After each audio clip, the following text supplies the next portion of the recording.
আসসালামু আলাইকুম। তোমাদের জন্য আরো একটা কোশ্চেন, এবং আজকের কোশ্চেনটা আসলে সহজ, একটু চিন্তা ভাবনা করে অ্যান্সার দিও। কোশ্চেনটা নিচের কোনটি সত্য নয়। আচ্ছা, এখন তোমাদের আমি একটু বলে রাখি যে এটার উত্তর একটা হতে পারে, দুইটা হতে পারে, তিনটা হতে পারে, চারটা হতে পারে, এমনকি ব্ল্যাঙ্কও হতে পারে। একটু চিন্তা ভাবনা করে অ্যান্সার দিবা। আমি জানি তোমরা বলবো ভাই এরকম প্রশ্ন কি মেডিকেলে আসবে? এরকম প্রশ্ন হয়তো মেডিকেলে আসবে না, যেটার উত্তর একাধিক হইতে পারে বা ব্ল্যাঙ্ক থাকতে পারে। কিন্তু আমার কথা হচ্ছে তোমাদের কোয়েশ্চেনের প্যাটার্নটা দেখানো। কোয়েশ্চেনের প্যাটার্ন বলতে আমি বুঝাচ্ছি অপশনটা কেমন ভাবে চেঞ্জ হতে পারে, সেটা দেখানোর উদ্দেশ্য হচ্ছে আমার এই কোয়েশ্চেনগুলা। ওকে, তাহলে একটু দেখে শুনে চিন্তা ভাবনা করে অ্যান্সার দিও, তাহলে ব্যাপারটা তোমাদের কাছে ক্লিয়ার হয়ে যাবে। ওকে, আমি কোয়েশ্চেন দেখাচ্ছি, তুমি ভিডিও পজ করে অ্যান্সার করবা, তারপর আমরা এক্সপ্লেনেশনে যাব। ওকে, আমরা আশা করলাম যে তোমরা এটা অ্যান্সার করে ফেলছো। এবার হচ্ছে আমরা এক্সপ্লেনেশনে যাই। আমাদের এখানে জিজ্ঞেস করা হয়েছে কোশ্চেনটা কি, নিচের কোনটি সত্য নয়, কোনটা মিথ্যা তোমাকে জিজ্ঞেস করা হয়েছে। ওকে, তার মানে এখানে বুঝতে পারতেছো সমানতা টপিক থেকে কোশ্চেন করা হয়েছে। সমানতার ইম্পর্টেন্ট লাইনগুলো এখানে দেখানো হয়েছে, একটু খেয়াল করো। ফার্স্টে বলা আছে প্রতিস্থাপিত অ্যালকিন সমূহ আলোক সমানতা দেখায়। তার মানে এখানে প্রতিস্থাপিত অ্যালকিনের কথা যেহেতু চলে আসছে, তোমরা জানো যে জ্যামিতিক সমানতার মেইন শর্ত আছে হচ্ছে দুইটা। একটা হচ্ছে তাকে প্রতিস্থাপিত অ্যালকিন হইতে হয়, আরেকটা হচ্ছে চাক্রিক হইতে হয়। তার মানে জ্যামিতিক সমানুর শর্তটা আমাদের একটু ভালো মতো পড়তে হবে। তো এখানে বলছে প্রতিস্থাপিত অ্যালকিন সমূহ আলোক সমানতা দেখায়, এটা অবশ্যই ভুল হবে। আলোক সমানতা হবে না, এটা হবে জ্যামিতিক সমানতা।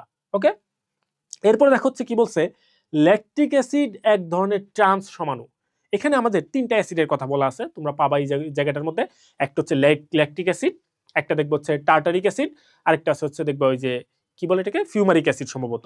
ওকে, আচ্ছা, এখন এই লাইনগুলো পড়ার সময় মনে হবে যে এই লাইনটাই মনে হয় বইয়ের মধ্যে পড়ে আসছি, কিন্তু ব্যাপারটা হচ্ছে এরকম না। যেমন এখানে বলছে ল্যাকটিক অ্যাসিড এক ধরনের ট্রান্স সমাণু।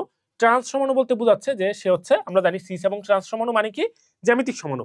কিন্তু ল্যাকটিক অ্যাসিড কিন্তু জ্যামিতিক সমাণু না। ল্যাকটিক অ্যাসিড হচ্ছে এক ধরনের আলোক সমাণু। সে যদি আলোটাকে ডান দিকে ঘুরায় তখন তাকে আমরা বলি ডি ল্যাকটিক অ্যাসিড, যদি বাম দিকে ঘুরায় তখন তাকে বলি হচ্ছে আমরা এল ল্যাকটিক অ্যাসিড। তার মানে ল্যাকটিক অ্যাসিড অবশ্যই এক ধরনের আলোক সমাণু। তাকে আমি এখানে লিখে রাখছি ট্রান্স সমাণু, বা ট্রান্স সমাণু বলতে বোঝাচ্ছে জ্যামিতিক সমাণু। কথাটা কি মিথ্যা। ওকে, এরপরে দেখো হচ্ছে মেসো সমাণুকে বলা হয় ডিএল সমাণু। ওকে, বা মেসো সমাণুকে ডিএল সমাণু বলা হয়। কথাটা কি সত্য কি নাকি মিথ্যা? আচ্ছা, আমরা জানি যে ডিএল সমাণু মানে হচ্ছে এই যে এরকম, যে দুইটা আলোক সমাণুকে আমরা যদি একটা ধরো একটা ডি ল্যাকটিক অ্যাসিড একটা এল ল্যাকটিক অ্যাসিড, আমরা এরকম কি করলাম, একটা পাত্রের মধ্যে সমপরিমাণে ডি ল্যাকটিক অ্যাসিড নিলাম এবং এল ল্যাকটিক অ্যাসিড নিলাম, দুইটাকে মিশাই দিলাম। তখন এটার ভেতর দিয়ে যদি আমরা এক সমতলী আলো পাস করি, তখন দেখা যাবে আলোটাকে সে কোনো দিকে ঘোরাতে পারছে না। তখন এই যে এই মিশ্রণটাকে আমরা বলি হচ্ছে রেসিমিক মিশ্রণ। ওকে, আবার যেহেতু ডি এবং এল একসাথে আমরা মিশাচ্ছি, এই কারণে এটাকে আমরা বলতে পারি হচ্ছে ডিএল মিশ্রণ, অথবা ডিটাকে কিন্তু বলি হচ্ছে আমরা প্লাস, এলটাকে বলি হচ্ছে আমরা মাইনাস। তো এটাকে আমরা বলতে পারি আবার কি, প্লাস মাইনাস মিশ্রণ। ওকে, তাহলে রেসিমিক মিশ্রণের অন্যান্য নাম হচ্ছে ডিএল মিশ্রণ অথবা প্লাস মাইনাস মিশ্রণ, কিন্তু এটার নাম কিন্তু মেসো সমাণু না। মেসো সম্পূর্ণ আলাদা জিনিস। তাহলে আমি যে মেসো সমাণুকে ডিএল সমাণু বলে লিখে রাখছি, তাহলে এই কথাটা অবশ্যই কি ভুল হবে। এটা হবে রেসিমিক মিশ্রণকে হচ্ছে ডিএল সমাণু বলা হয় বা ডিএল মিশ্রণ বলা যায়। ওকে, এই কথাটা। এরপর দেখো হচ্ছে 4 নাম্বার অপশনে কি বলছে, রেসিমিক মিশ্রণটা আবার চলে আসছে। তাহলে রেসিমিক মিশ্রণের উৎকৃষ্ট উদাহরণ বলা আছে হচ্ছে এখানে টার্টারিক অ্যাসিড। কিন্তু রেসিমিক মিশ্রণের উৎকৃষ্ট উদাহরণ কি টার্টারিক অ্যাসিড? না, টার্টারিক অ্যাসিড হচ্ছে মেসো সমাণুর উদাহরণ। আর রেসিমিক মিশ্রণের উৎকৃষ্ট উদাহরণ হবে হচ্ছে ডিএল ল্যাকটিক অ্যাসিড। ঠিক আছে, ডিএল ল্যাকটিক অ্যাসিড। তাহলে এখন বলতে পারো ভাই এরকম প্রশ্ন আসবে? এরকম প্রশ্ন আসবে না।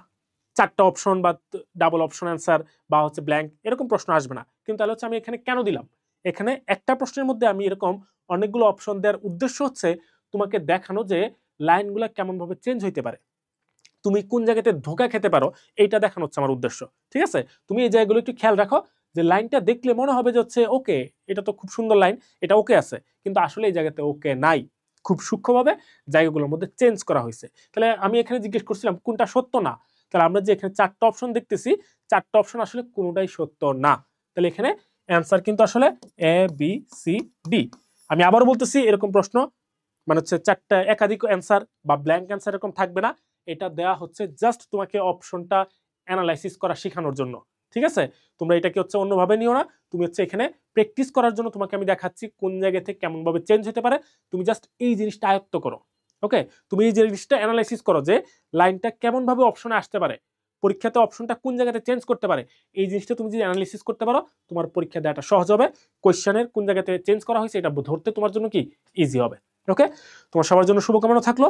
আর এই টাইপের প্রশ্ন তোমাদেরকে আরো দিব কিনা সেটা হচ্ছে অবশ্যই কমেন্টে জানাবা, কারণ এটার মাধ্যমে আমি যেটা মনে করি যে তোমাদের আসলে কনসেপ্টটা এবং হচ্ছে কোয়েশ্চেন অ্যানালাইসিস করার দক্ষতা আমার মনে হয় বৃদ্ধি পাওয়ার কথা।